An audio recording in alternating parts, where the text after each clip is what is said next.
Good afternoon, and welcome to episode 2 of Talking Bulldogs with me, Neil Baldock, and my brother Matt Baldock. Hello, Matt. Hello. And this episode, we are here to talk about estate agents not getting enough valuations, and one of their pains in their business. Um, and obviously the solution to that, which is effective marketing. Sure. So, So yeah, just to recap, in this kind of series, we're going to go over what we believe are the seven pain points that all estate agency owners kind of face, right? that's Um, right. Yeah, yeah, yeah, absolutely. We've got a seven kind of step framework that we work with agents on, and obviously one of those common complaints is that they're just not getting enough valuations. yeah. And ultimately, valuations are the lifeblood of the business. You can't sell what you haven't listed, and you can't list what you haven't valued.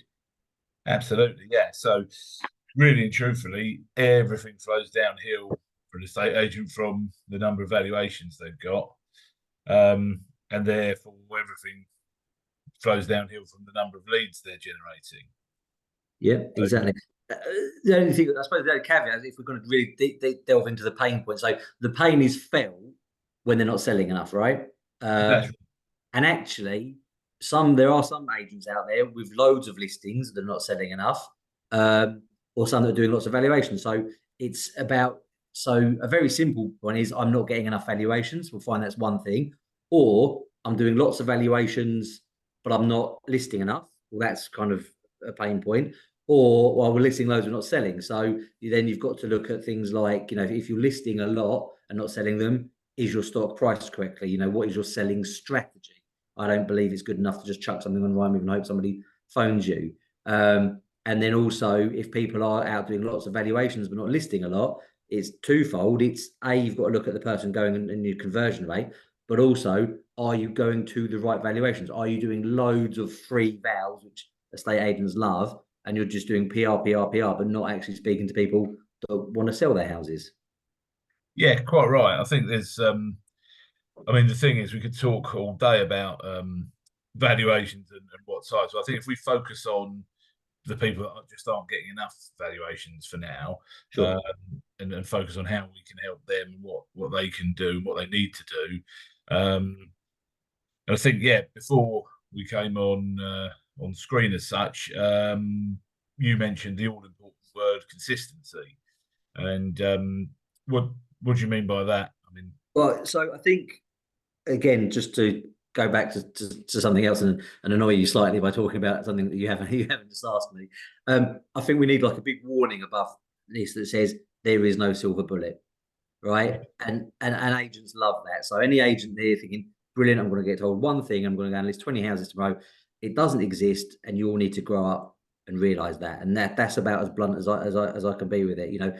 It takes work to build a business, and part of that work is being consistent, being boringly consistent. So um, there is no point firing out one set of leaflets and then complaining you didn't get any valuations. There's no point doing one Facebook post. Do you see what I mean?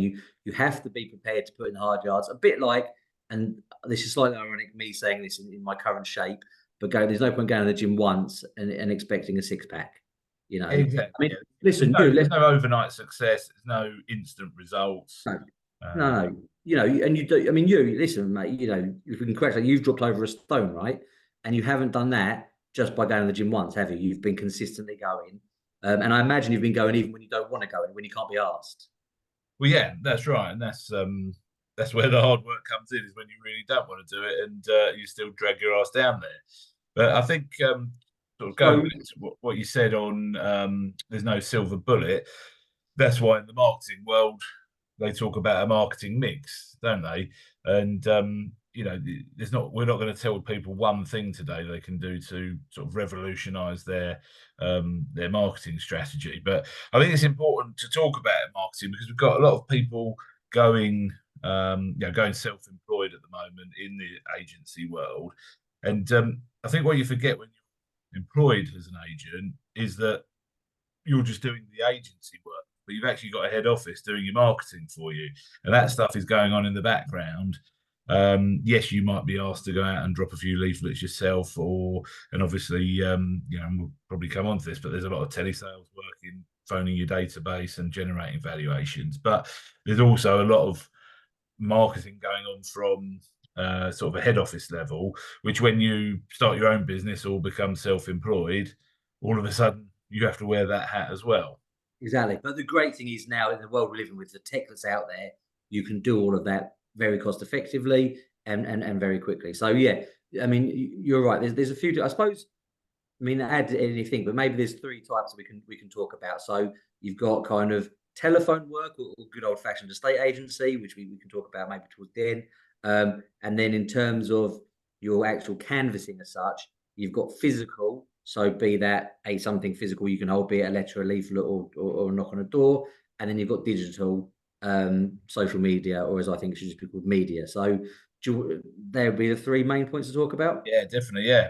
So, yeah, I mean, why don't we start with like the digital marketing? Okay. Um, what's working? So number one, you have to do it. And again, I'm not going to say anything massively groundbreaking here. I was having this conversation with Ben Madden on LinkedIn earlier today. You know, he's a big advocate of social media work, as are we. And I don't actually think social media is a word anymore. I think it's just called media. Most people seem to consume their news nowadays, you know, or via LinkedIn. Sorry, well, LinkedIn's one, but Facebook, Instagram. You know, there's a generation now that using TikTok as their search tool. You know, we're not massively au fait with that, but I think the number of things you can't ignore it anymore. And it seems strange that we're still having to tell people this. So you have to have an online presence. Okay. The way I always liken it is if I said to anybody, listen, I've got 100 people that own houses standing in a room. Do you want to go and talk to them? You think, yeah, that's a good idea. You've got that online. So you Yeah. don't have to go to the expense of hiring a hall and bringing people in. You can literally speak to hundreds or thousands of people at any point just by posting out on social media. And as I say, we have most of our success on Facebook and Instagram.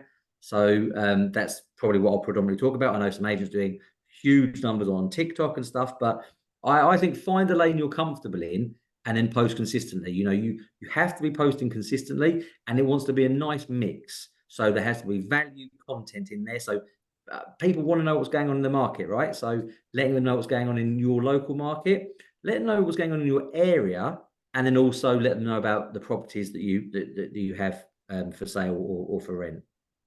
Yeah, definitely. It's people want stuff that's going to catch their attention, don't they? They do like looking at properties, but they also like hearing about what's happening in the market. They want educational content, just stuff that is going to spark their interest and make them actually spend a bit of time with you, either watching your video or reading through your blog. And I think that the important thing to say with that is this: it's free. You know, it's Yeah. organic. You've just got to spend your time doing it. And as you say, and I think it's a really important point, is the amount of people you can speak to just is like amplified through going on social media. But also, you record it once. It's your time leverage as well because you record that video once, and people could be watching that if you're posting it onto all your social channels plus upload it to your YouTube channel. People could be watching that years later, something that you recorded years earlier, and then all of a sudden it gets you a result. So um, I think, and the consistency part that we spoke about earlier really comes with the social media kind of work as well, doesn't it? Or, Because or, or, you've got to be, don't worry about who's watching it. We don't even bother to look at how many likes or views we get now, do we? We just do it and post it. Well, I think, yeah, and you've got a couple of bits on that. So, number one, you've got the invisible audience. So you've got lurkers, if you like. They've got people that will watch all your stuff and never like and never comment. I remember doing we sold a house last year, and I'll never forget because as I did the valuation, as I left, the guy kind of pulled me to one side, gave me a pat on the shoulder, and said, "My wife really likes your stuff on Facebook. You should keep that up." And I was like, "You know, I've been doing it for 10 years." Do you know what Yeah. I mean? And the guy thought I just started, but and I've never seen him like or comment on a post, but they'd obviously been watching. So you need to be consistent for a couple of reasons. Number one, the port the Yeah, actual well, media outlets, so Facebook, Instagram, that they'll like it. So if you post consistently, they're more likely to show it to people. But number two, it goes down to that the old adage of know, like, and trust, right? And yeah. if people see you enough, they'll obviously know you. I mean, actually, some will like you, some won't you, but that's great because you're building your tribe. There's no point trying to be all things to all people. So I know there's people that watch my stuff on Facebook and think, oh, not this dickhead again. But that's okay because we don't want to work with them because the people that really do like it, you're probably one of them. Um, and the trust part. So the more you're talking about it and you're building authority, and actually, because they're seeing you on a screen, it's a bit like you're on TV, and they actually think it gives you a higher level of authority. And then That's good. when you You're in their pocket as well, actually. They pull well, you out of their pocket and start watching yeah, and you're allowed to be in their pocket without getting arrested. So so when you actually knock on that front door, it's not hi. They go, oh, hey Matt, or hey Neil, how are you? And it's almost like they like you, and sorry, they know you, and then that's a massive benefit to you because if you're going in there and they feel like they know you, and then Joe Smith's going in there and they've never seen him before, you've got the advantage on that valuation to get the listing. So yeah, I think you need to be posting consistently, and you're right, a real mix of stuff. But it doesn't just have to. We're going through a phase at the moment in our industry where everything's about data. But I still maintain you're more of a local expert if you know that the fish and chip shop just changed hands and now it does decent fish rather than there's 1,000 red doors in the CM1 postcode. So use some data, great, but use some local knowledge as well. Speak about what's actually going on. If you're in the community, show that you're kind of just like them. You've got the same concerns about them. Kids go to the schools, you know what's going on, that kind of stuff, and people build a real big picture of you, and go from there. Definitely, definitely. So let's move on. That's the kind of the easy win, the free stuff. And we always sort of say to people the last thing that should be cut when you're going to make cuts is your marketing budget. But I equally believe that you should be spending your money on stuff that's giving you a return. So let's talk about what's giving us a return at the minute on the digital marketing space. And really, that for us, that's been Google ads and also Facebook ads in terms of generating leads for us then to convert into valuations, isn't it? Yeah, yeah, we're doing really well on that. And again, we didn't, we spent our first lot on the first month, and not all the leads came in, and we are a bit like, but I think realistically, you've got to give any marketing you're going to try a minimum of 3 months. So I actually think you probably need to give it 6 months to get a real handle on how it's going. So again, when you're working, I know in another episode we're going to talk about finances, but when you're budgeting for marketing, don't just budget to do one month's worth of Google ads. You have to give these things time to get out there and work. But we all spend a lot of time online, and so you want to be in front of these people. So you want to be on Google. You want to be showing up when they Google. It's difficult to get there organically on Google, really. So you need to probably spend a bit of money. But as you say on Facebook or like an Instagram, yeah, you can get there. But you can also boost that by spending a bit of money and getting in front of them. Yeah, yeah, yeah. So, but the important thing really is when people are doing it again, everything should have a bit of a strategy behind it because otherwise it's just like spending money. That's where people go wrong. Really, there's Yeah, no thought process goes into it at all. No strategy. They just think, oh, I've heard I should do some Facebook ads, so I'll boost a post. I've heard I should do some Google ads, so I'll do it. And I don't know what I'm doing myself, but I'll do it because I want to keep the cost down. Whereas actually, we don't run our own Facebook ads and we don't run our own Google ads because we're not experts in that. So we actually invest money in experts who know what they're doing and can get us the return. And we tell them kind of what we want out of it and what we want to spend. And then they tell us, okay, well, this is sort of where you're going to get the most bang for your buck. But I think, generating Google is obviously where, because there's two types of marketing as well. I think that's important to mention that some of the marketing is kind of building your data and building your database that you can nurture over a long time. And some of the brand awareness. brand awareness, and some of your marketing is kind of going to generate you quicker business. So I tend to find people that go on Google, they're searching for an estate agent in Chelmsford or an estate agent in Shropshire or whatever the case may be. They're looking for that service like right now. Whereas people on Facebook, we're kind of having to catch their attention and they might not be quite as ready in the journey, but you've got to give something away on Facebook, like a lead magnet, give away a free download, a guide, or something like that. Get them into your database, and then have a strategy to nurture them over time. And the reason I think it's important to think it through before you do it is because and we've made that mistake in the past. It's not that difficult to generate the leads when you're using the right strategies. But if you haven't got the people to follow it up or the tech involved to nurture that data, then there's not much point in having a lead that you're not going to follow up. No, and that's a really kind of important point. I mean, I think maybe at the very end we should talk about tracking where your leads are coming from anyway, rather than keep. But there is no point spending money getting leads that you are not following up. And again, that's something that a lot of agents do. They'll spend all this money, get leads, and then they go, oh, you filled out a free valuation tool. Well, I'm not really thinking of moving that. Okay, well, that was a waste of time. Throw it away. That is not a waste of time. That is somebody with a house to sell in your area. You don't know, Exactly. you don't know what's going to happen to them today, tomorrow, next month, job wise, relationship wise, sadly, health wise. There are so many reasons people move, and you've got their details. So you have to have a good, robust follow up process. And you should be speaking to these people, even if you put them in for a year's time. There is never a reason, unless someone fundamentally says, don't ever phone me again, or they complete on a sale, not just agree a sale, they complete on a sale. There is no reason they shouldn't be in your nurture journey, both email and being verbally contacted. So, yeah, that's a real point to hammer home is don't spend money getting leads if you're not going to follow them up. Yeah, and I think sometimes people mistake marketing. They don't really understand what it is. And essentially, marketing is there to generate you leads, and there isn't really a bad lead. Like people, we obviously all want the hot leads. We all want someone to ring up and say, "Can I have a valuation right now?" And yeah, there are strategies that kind of get you to that a little bit quicker, but there's no bad lead because, like you say, if someone's interested in the price of their house, you get their details, you've now got someone in your database to keep in touch with who is your target audience. So actually, the marketing's works, even though they're not quite ready yet. But then you have a system in place to kind of move them along the journey. And obviously, yeah, each thing we're talking about today, we could talk for hours on. So we're kind of only giving a bit of a kind of an overview here, but yeah, you can get into marketing as deep as you sort of want to go, really. Yeah, no, definitely.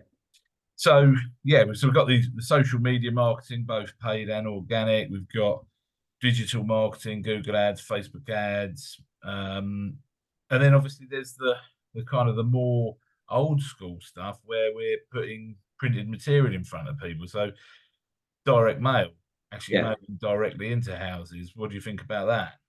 We're having really good returns on that at the moment. So, um, when during the pandemic, when the market went bananas, I turned off all on market touting, for want of a better word. I will call it touting. So let's just call Yeah, it yeah, that. And I did really well with off market stuff. But actually, that's changed recently, and I think we're getting really good results. I think in the last 3 months, about 20% of our valuations came from stuff on market that I've been writing to. Um, so there's a couple of times obviously old fashioned print. So there's general leaflets. So if we just start with stuff, a lot yeah, of people don't do leaflets anymore. I have a bit of a feeling that you should almost go the opposite direction to everybody else. So we went through a phase where everyone was doing leaflets, and now nobody is because everyone's trying to do digital stuff. yeah. So if no one's doing leaflets, you can stand out by doing some. But again, we'll use the consistency word, and as we've found out to our detriment in our early days, it's better to leaflet 1,000 houses 10 times than 10,000 houses once, right? Correct. Yeah, and also same area. Yeah, yeah, exactly. So you want to start a campaign. So we usually work on 6 month cycles, same set of houses, once a month, every 6 months. And as I say, there used to be a time when you would get leaflets, and they get a bit lost in the noise. I have a feeling now it's not happening, so that might be something to look at. The other side is obviously writing to people. And I'm a massive Spectre fan, so we use Spectre. There are obviously other ones out there. And depending, if you don't have the money for that, you've got the time. So I don't have the time to handwrite and go and deliver there, but some agents have more time than the finances. I know agents at the higher end just only after a handful of properties, so they do it. So you can do it in different ways. You can, yeah. I think the point is you can do it in so many different ways, but whether you're handwriting a bright yellow envelope, like some people like to do, or you're sending a letter from Spectre, you're ultimately using direct mail, aren't you? You're sending Yeah, someone a letter. exactly. And again, so we're consistent. So again, before we would start recording, I was just saying to you, I've literally just come back from valuation. And the chap, he'd been abroad for 4 months. And when he came back, he said to me, I had 8 letters from you because Right. I send money every 2 weeks. And he said, so you're obviously keep, because my letter, because again, it's not with Spectre, it tracks how long you've been on the market, etc., in price movements, with, that kind of stuff. He goes, you've obviously been keeping a very close eye on my property. So that's yeah, fine. And then when I got back to the office, I've had an email from someone saying, as you've just said in your letter, we've been on the market for 3 months with no offers. I didn't know they had no offers. I've just checked and I've sent them 9 letters. So I am actually finding the sweet.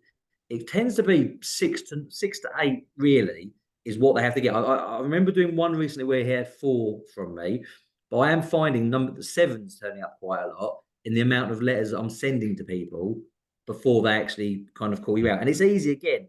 I could have sent people 3 and gone, oh, well, they're obviously not interested. But you keep going, keep going, and keep going, and the results will come. Yeah, yeah, definitely. But I think it's interesting because when we sort of consult with agents, you kind of they say, "Oh, I'm not getting enough valuations," and your first question is, "Look, what marketing are you doing, and what are you doing to get valuations?" And they'll say, "Well, I'm phoning my database, and I've rinsed the whole database, and I've got no one else to phone." Which is always hard to believe because there's always someone to Yeah, phone. I mean, yeah, that's never true, but yeah, But they. but equally, you kind of say, well, you're not doing any marketing then. So, or you speak to somebody and they say, oh, yeah, I'm just running Facebook ads. And, yeah, to be honest, I'm getting leads that aren't converting straight away. But this is the whole reason why there's no point in, well, there is a point, but it's not really the right thing to do one thing. You have to have this mix of, you have to build a marketing machine really that is all kind of intertwined. Like we're driving people to our website, the Facebook pixel picks them up, and then they're retargeted with Facebook ads. So all our leaflets are designed to either get someone to call us or to visit our website. Because if they don't call us, at least then they're on our track. You know what I mean? So, and again, Yeah. that's a complex subject to sort of go into detail on, but you've got to have all these different strategies running. But even with something, just one thing. So like direct mail, right? You have to have a marketing mix of direct mail. So with direct mail, I believe so everyone's okay. I'm writing places on the market, great, but you could also be writing places off the market. So again, so Yeah, we do on behalf of buyer campaigns. So our policy here is to be a complete move agent. So I act as a buying agent for our sellers. So it's all well and good selling their property, but if they've got nowhere to go, I find out what they want, and then we write to properties that we think will suit them there, but also leveraging your own stock. So every time you take a property on the, so for instance, if I take a 4-bedroom house on the market, for argument's sake, £600,000, I send that to everybody on the market um, that is up on the market around £400,000 because that tends to be the next move. I also send it to people that are off the market that we use the Spectre propensity to sell that we think might be looking to sell and are in that price bracket. So I'm listing it and I'm sending it to people saying, hey, we've just taken this for sale. Would you like to come and look at it? Then you agree a sale on it. We've just agreed a sale on it again to on market and off market. And then you can do the same with exchange and completion. So actually, one property you can get 4 means of communication out there in direct mail. But again, if someone's watching this thinking, fucking hell, they keep saying about all these things to do, there's lots to do, but it's all very simple. I do all of that within about a 10-minute space. As you've just said, Google ads, Facebook ads, the pixel, we give that to someone else to do. Me and you do all our organic stuff, but yeah. we give that to someone else to do. So again, if you go back very quickly to digital, organic and paid, fine, we do someone else does that. Direct mail, a mix of it. There's so we're saying off market, on market, leverage your properties, fine, but use tech that, I say, that takes me like 10, 15 minutes. So there's you're right, it needs a whole mix, but it doesn't have to be really time consuming and difficult. Absolutely, yeah. And it doesn't have to be really expensive either. And that's the thing. You've got to get the mix right. Um, and that's where, tracking it, and we've come on to that in probably another one of our episodes, but sort of recording everything. But you've got to make sure you're getting a return on your investment, because and that's the thing I think people need to realize. Marketing isn't, or it shouldn't be, spending money. It is an investment. You should be Oh, yeah. spending X amount and you get a Y return. And once you work out what works and all the things we've discussed work, then well, I'll just spend more money on it because it's a no-brainer then. Exactly, exactly. And just very quickly before we move on, I'll give a top tip if you like for direct mail. Write your own bloody letters. Yeah. Okay, it's a ball ache, and I mean, I think I took probably a day out, and I think I probably put off doing it for like a month and a half, and then I took a day out and I just wrote because we said Spectre, obviously there's Home Search, there's Sprift, there's others out there. They will all give you their template letters, and if you use them, don't get every other agent is going to use them as well. So these homeowners are going to pick up letters, and we go back to the know, like, and trust, and they're going to go, that's the same the same person's written this. Take the time, work out the metrics when you want to send the triggers that you want to send out, um, and then write your own letters in your own tone of voice. Because again, what going back to the mix, what we want is someone to see. Let's just take me for example, me talking on Facebook, and go, well, "That's Matt." Then they get a letter from me, and it reads as I talk. And then when I turn up at their house, I talk as I've written and as done. So it's consistency, not just in the amount of work you do, but consistency in tone of voice. Yeah, that's right. Because ultimately, that's your brand. So you're actually building your brand because the tone of voice and everything comes with your brand as well. So, um, yeah, I mean, I think we could talk all day about it. It's such a complex subject. And one thing I was just thinking is some people might have started their agency and or sitting listening to this and thinking, bloody hell, I didn't realize there was so much to do. Like, I didn't realize some of this sounds a bit complex, Facebook ads and pixels and all this. And as we've said, if you don't know how to do it, get an expert to do it, or you can learn about it. We've got this fantastic thing called YouTube, which you can spend as long as you want watching videos on all of this kind of stuff. But I think that's important for people to realize. If they don't know about it, if you're going to run your own estate agency business, this is one of the key things to, if not become an expert in, become a semi-expert that knows enough to be able to direct the experts to do the things you want them to do. Yeah, all day long. Yeah, yeah, yeah, 100%. So yeah, that's a really interesting subject. As I say, I feel like we could talk all day about it. Should we just cover off the third one, the old-fashioned agency? 100%. Yeah.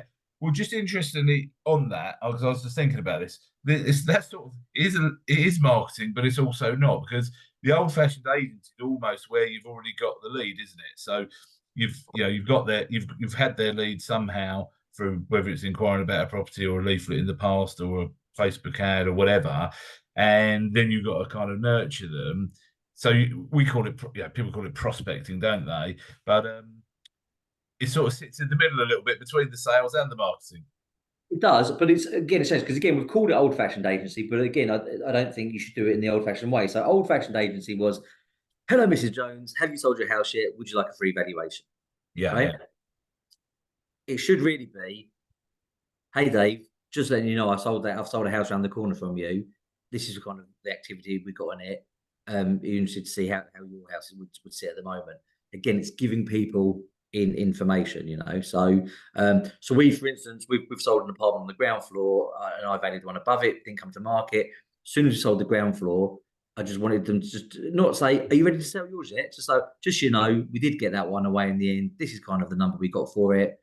If you need anything, let us know. And just updating people on what's going on in the market, and you can do that verbally, and you can also do that. Obviously, I believe as a bare minimum, your database should be getting an email once a month. But I think there is so much money in people's databases Mm. that, again, you sell someone a house and you forget about them, but it's not just people that we all love the buyers, right? The buyers get someone sells you, pays a big check, and they get nothing. The buyer gets the flowers, the little box, and that, and Yeah, yeah. for some reason people forget to contact their sellers. So we have an anniversary. So every year an email goes out to our buyer and our seller, congratulating them on a year anniversary in their new home. So we'll do that. But the other thing to remember, I think the one bit, and it goes back to when someone says I've got no one to phone, is if 5 years ago you registered 100 buyers, let's say you registered 100 buyers and you sold houses to five of them, right? Yeah. You're probably phoning those five buyers. If you're really good, you might be phoning the five sellers. You're phoning 10 people. But what you're forgetting is there's 95 people that didn't buy through you, but were looking to buy in your town. So let's say 70 of them did buy. Okay. So there's 70 people that bought a property that you're not talking to. So again, they should be in your database. But if you're really going to sit there and tell me, oh, Neil, I haven't got a computer, so I haven't got any money for Facebook ads. I've got no money for leaflets. Um, for some reason, I'm stuck in my office and I can't go and hand deliver anything. And I don't have a phone to make a Facebook video. And I phoned everyone that bought or sold from me. Phone those 95 people that registered to buy and didn't buy through you. Was somewhere in there is somebody that owns houses in your town and would just like to know what's going on in the market. Again, it's not, can I sell your house? It's, here's what's going on. Do you know anyone else I can help? Can I help you with anything? Yeah, definitely. It's the same approach with people that are going to go door knocking, isn't it? You Yeah, don't, or you shouldn't be knocking on the door and saying, "Oh, I see you've been for sale for 3 months, you haven't sold. Can I have a go?" You should be saying, "Oh, I can see you've been on the market for a while. Just wanted to introduce myself. We've sold a lot around here. Can we? Or we're just wondering whether you're looking to buy a property in the local area where you're looking to move to. See if we can. You were offering to help them, not knocking up their door and saying, can I sell your house for you?" exactly. No, exactly. Everything's about nurturing, and it's any form of marketing really. Is about that. It's all nurture, nurture, nurture. Can I help? Value, value, value, and then people can do. And the best form, your marketing's doing well when people are actually coming to you and just saying, "Hey, I've seen your stuff. Can I have a valuation?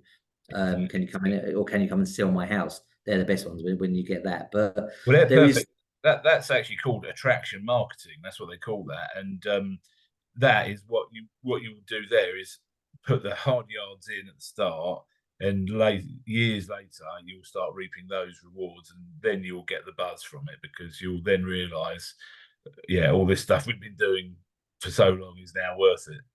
yeah, no, exactly. I just think just to cover off a couple of bits because I know we've been going for about half an hour. Um, on the marketing, the other flip side is when people I find, and we've made this mistake in the past, definitely, and we're really here to help others learn from our mistakes. When your marketing starts to work and you start getting lots of leads in and doing well, Yeah, don't stop your marketing. don't turn it off.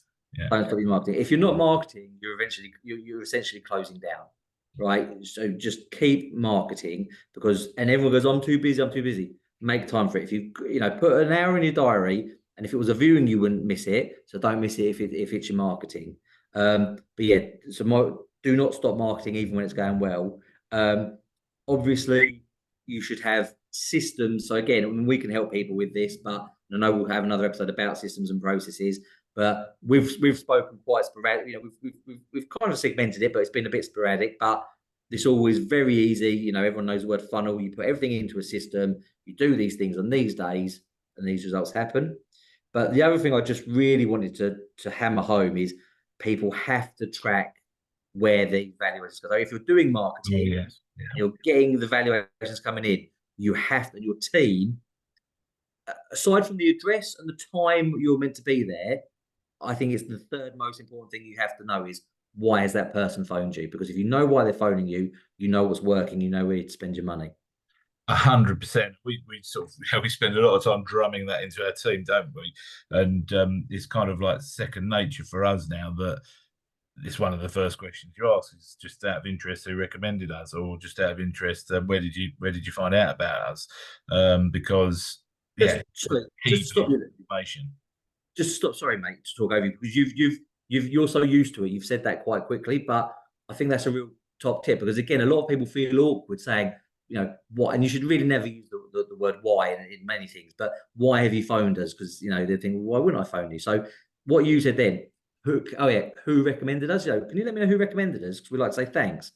That's a really nice way to ask because they'll either tell you who recommended them or they'll go, well, no, we didn't get recommended. We found you on Google or we got a leaflet. Yeah, But then also you're planting the seed that you get recommended a lot. And then that again makes you more trustworthy. yeah, no, exactly. It's just one of the most important questions you can ask, and well, like I say, if people do feel awkward about it, I think they shouldn't. But there's easy ways to make it a lot less awkward of a conversation, like you say. Um, so yeah, I think that's probably time to wrap that one up for today. We'll probably, to be honest, do more episodes on marketing because as we've kind of gone through this, I feel like we could have done the whole session on like one Yeah, yeah, I agree. on each piece of it and each piece of the marketing strategy. So um, let's do that. We'll do that in a few other episodes. Yeah, no, most definitely. But again, anybody needs any help with this, reach out to me or Neil, both of us. We'll happily, let you know. Importantly, what hasn't worked for us in the past, but also obviously what is working. Definitely. Right. Good chat as always. A bit of talking Bulldogs, and we'll see you next time. Thank you.